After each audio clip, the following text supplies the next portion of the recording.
We're going to start from the very beginning. I'm going to open up Terra. DJI Terra is a wonderful photogrammetry software. There are other good ones on the market as well, but today we're going to cover Terra. It's wonderful, but there are parts of it that are just not intuitive. So if you are brand new to Terra, we're going to walk through using Terra, processing. We're going to have ground control points, and then the output is going to be in a state plane coordinate system. Here we go. I'm going to click on New Mission, Visible Light. I always name the missions by year, month, day. 04, today is the 18th, Terra tutorial. And you can specify where you save your project files. I mean, so if you want to put them in a specific folder, then you can specify that so they're not knee-deep in subfolders. Actually, I'll probably change mine pretty soon. You can specify your map source, whether you're in feet or meters. So all that stuff is right here in the user definable stuff. Now we want to import our photos. When you import photos, you can either import individual photos or just select a folder. I always just select a folder. Alright, and we're going to go to this Terra tutorial right here, and that's the folder I want, so hit select. There's the images. If you want to change to the map view, I mean, the road ought to give you validation that you're in the right spot. So there's that. Now, when these images come in, by default, they are set to WGS84 coordinates. But these are not. I flew this RTK on the Mavic 3E, and I was using a local base, which was on a NAT83 control point. So you click on this eye, and if you use a NAT83 RTK service, if you're on control that's NAT83, you need to change this, because if not, your data will be incorrect. It'll be off when you finish. So I'm going to click on Edit. I'm going to come and put, none of these will be checked. I'm going to say Known Coordinate System. And then where it says Horizontal Datum, I'm going to come here. Now I already have NAT83, the correct one, in my list, because I've used this for a long time. If you are brand new, come all the way down and click on Horizontal Coordinate System. And you want to actually choose from the geodetic list. So I'm going to expand that, and I'm going to go up here and type in NAD83. And there are going to be 3 of those. You've got 17, 18, and 19. 63, 17, 18, 19. They all yield the same results. I'm just going to pick 63, 19. I'm going to say OK. And that's all we have to do. Do not change your geoid settings. It's going to be set to the default, because these are actually based on the ellipsoid, so do not change that. Now, if you choose a NAT83 here, and this goes to, instead of saying latitude, longitude, it has Y and N for, for your northing, and then your easting here, then you know you've picked the wrong NAT83. Go back, make sure you pick the EPSG 63, 17, 18, or 19. And again, leave your geoid settings to default here. We're going to click Import. Boom, it's done. They've been updated. It now knows these images have started out with NAT83 coordinates. The next thing we're going to do is come down, and I'm going to click on I'm going to expand auto triangulation, and we have GCPs, so I'm going to click on Advanced over here on the right, and under GCP Management I'm going to expand this right here, and this will open up, and it's going to show you will see your camera locations for all of your photos. So that's what we see here. And then we're going to import our GCP file. Alright, so that's done. Now, before I import the GCP file, I'm going to go ahead and set my CRS, which is Mississippi West. So if we're going to go... Now, if it's not in this list, which you see I've been doing some processing in other places, So I'm going to say horizontal coordinate system. And right here, I'm going to just type in Mississippi. And it's going to be the NAT 83 Mississippi West foot US. Now, in most cases, if you're here in the US, you are working in US survey feet. But if for whatever reason your control points are in meters, then you got to be sure and choose the one that doesn't have foot US, because this is the one for meters. This one is the one for US survey feet, and that's what my control is in. So I'm going to say OK. Now, I shot these in geoid height, orthometric height, geoid 18. So I need to let this, I don't know why, probably because I'm recording, it's running a little bit slow. Alright, so under my geoid settings, you're going to do NavD 88 height. This is if you're in the US. For you guys outside the US, you will know what your datum should be, and you'll just have to pick that. But here in the US, you will choose NavD 88. If you're working in US survey feet, again, you do NavD 88 foot US. If you were not, if you're doing meters, then you must select this NavD 88 without the foot US. So there we are. After this is refreshed, then I'm going to go ahead and bring in the control points. I would recommend if you're shooting your own points, if you're like me, you're going to go out, you're going to shoot control points, but you're going to have a lot of topo shots. You might have edge of curb. You might be doing line work. You only create a file that only has your control points in it. Don't bring in the CSV that has everything where you got 100 points. I would just export out or do just the GCPs only, and that's all you want in here. So I'm going to import a file, and it is RS2. It's going to be this one. Oh, GCP only. This is the one I want right here. I will, by default, you're going to have this lines to skip. It'll be set to 0. And that's so that you can see your header across this row right here. And this is already set right here, NAT 83, NavD 88. And of course, now we could have just opened this up and set the coordinate system here instead of setting it up in the top right hand corner before we opened it. So either place is fine. But we need to name these columns. So this one here is the name. This one we're going to just leave undefined. We're not using. This is easting, northing, and elevation, Z. And that's it. That's the only ones we want to name. Now I'm going to go up here and I'm going to change this from 0 to 1 so that it skips that file. Alright. And I'm going to click import.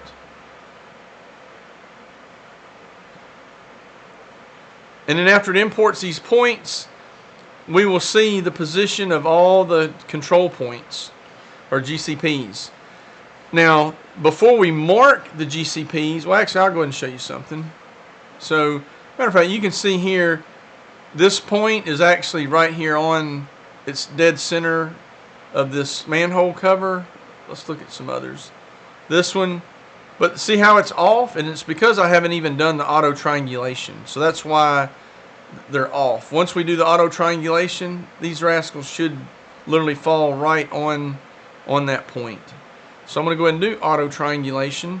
You know, it just depends on how many photos. I think this is 200 and something photos. If you have a 200 to 500 data set, photo data set, and you're somewhere in 3 to 5 minutes, and it will do the auto triangulation process, and it won't take long. And then after that is done, that's when we will actually go in and mark our ground control points, and we can mark some of them as checkpoints. But I don't care if your RTK is amazing. Man, it's good. But I still never ever do a survey related job without having control points. That is just an absolute no-no. And I guarantee you there's some people that just go, oh, it's good, I'm just going to roll with it. Well, someday that's going to come back and bite them. You can rest assured of that. So do your job right. Always use control points. Even though RTK is so awesome and just very good, do your job right. Set control points, and well, you'll be glad for it. I'm going to let this finish processing, and we'll be back. All right, that part is done. Now I'm going to click on off. Okay, see how these points are now very, very close. I mean, look, we're still off. We need to move and mark these. We've got some that are going to be in the area of probably 3 to 5 inches off. Let's do another one. Very close. This is on the very outside edge of the job. Any of these that are on the outside edges, they're not going to be as good as, say, one here. That should just be boom dead center. So on this particular job, these are not as precise as some, but this is why you have control points, because I need this job to be precise. So anyway, let's go ahead. There's the base corner mark. Now that's spot on, which may be close. All right, let's start marking.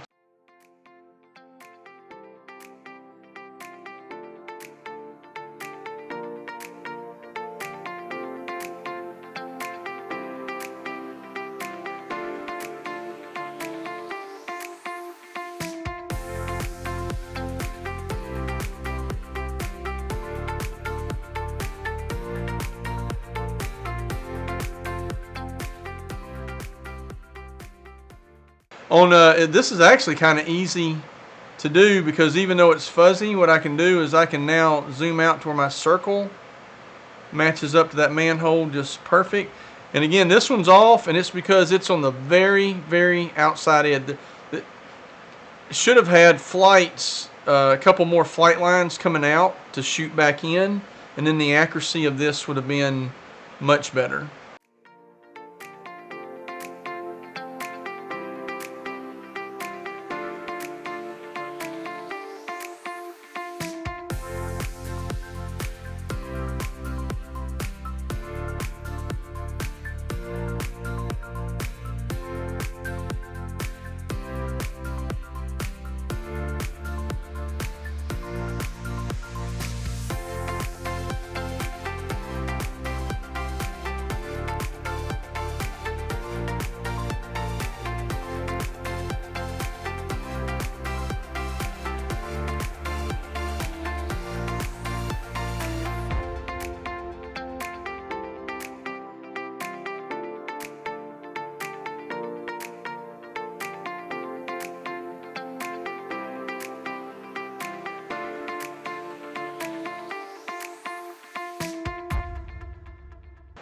All right, those are good. So we're going to click on Optimize.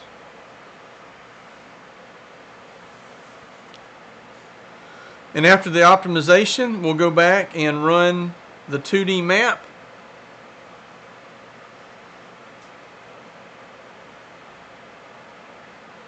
Actually, we'll run 2D and 3D just to show you.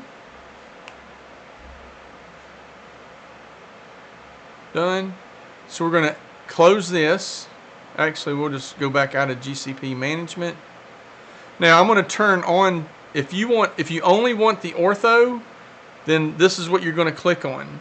Now, if you want a very clean ortho, you can define it here. So what you can do is actually import a KML file for, I can go to Advanced, Region of Interest, and then I could import a KML. Now if I do auto, do that, boom, it's just going to trim it to this right here automatically. If you ever do corridor flights, you can't use this. Auto doesn't do good at all. If you have, if you have a corridor flight, then you would either need to bring in a KML boundary or just crop it later. So I turned on the smart, so we'll go back. This is 191 photos. Now, what else? In our 3D model, I can turn that on, and then I'm going to expand it so that I can see the options. And, oops, I'm sorry, right here. Output format. Now, if you want a point cloud, then you need to turn this on. I'm always doing LiDAR, so personally I do not turn the point cloud on, but hey, you can go ahead and turn this on. So if you're only doing photogrammetry and you need the point cloud for finishing out your work, then go ahead and turn that on in the format. Generally speaking, most people would work in a LAS file, and then you can choose your different formats. Maybe you want OBJ for the model output. And so now I'm going to click on Start Reconstruction, and it'll actually do the 2D ortho. I mean, that's probably, we'll see it in the, I'll show you guys the report. It's probably going to be 5 to 10 minutes on that. Now the 3D is going to take longer, obviously, but DJI Terra will produce an ortho very, very quickly. Probably one of the fastest softwares on the market in terms of producing an ortho. So very good for that. Well, we'll just let this run, and then we'll take a look at the outputs.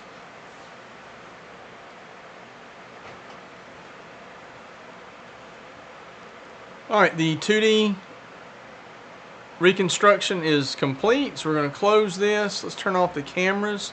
Now the 3D reconstruction has started, but we can zoom in and look at our results here. This was flown with the Mavic 3E, and I think I flew this at about 250 feet.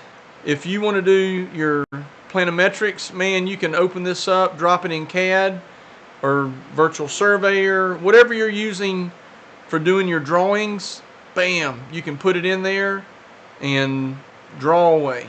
So very, very good for that. I'm just going to leave this, and we'll let it be until the 3D construction is finished, and then I'm going to show you guys where to find your files so that you then can bring them into whatever third-party software you want to use to start working with it. Alright, the 3D reconstruction is complete, so I'm going to click on OK.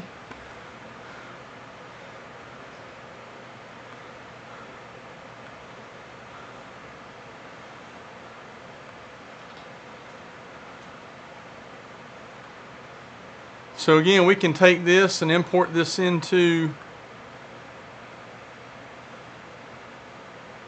any software. So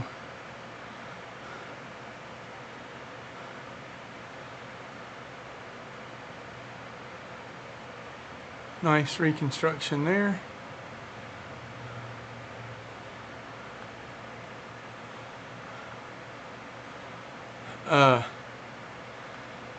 It's kind of funny, it laid the power lines right down on the road. I don't know why it did that. Anyway, there's that.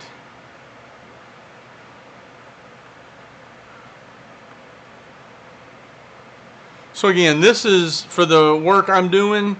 I never need or really use the 3D model, other than I might actually do the 3D model and then I will grab screenshots. So like I would grab a screenshot of this, then I'll come over, because this piece right here, this is what is needed, and so I will come in and grab it there. But more so than 3D models here, I'll actually generate a DSM. But you know, for just showing customers the lay of the land, actually pretty nice. So I'm going to go back to 2D, and then this was the 2D that was generated, and then this is you come in, and this can be used for planimetrics and doing line work. So let me show you. So I'm going to go back to home. I'm going to click on this, and whatever you up here in this top left, if you click on this folder, open folder, that's going to show you your data. And so within the models folder, you go to PC, 0, dig down, and then here's the LAS file. This is what you would import there. And then if you're looking for your ortho map, click on the map, go down, and then you see this result.tif, if I could talk. That's your TIFF file. Now it'll be embedded in the TIFF file, but if you ever take and move this to another PC, always there's your projection file, and then that's the world file, the TFW for TIFF world file. So copy all three. You never know if if it's an older program, it might be looking for one of these files to place it correctly. That's it. That's the map. That's how I showed you where to find it so you could drag it into third-party software and be able to use it for doing your line work and whatever you want to do. So I hope this was helpful. If there's videos you want to see, put it in the description down below, and I'll try to make them. We're going to start pumping out a lot of good educational videos. Give me a call. Visit dronemappingtools.com. I'll see you there.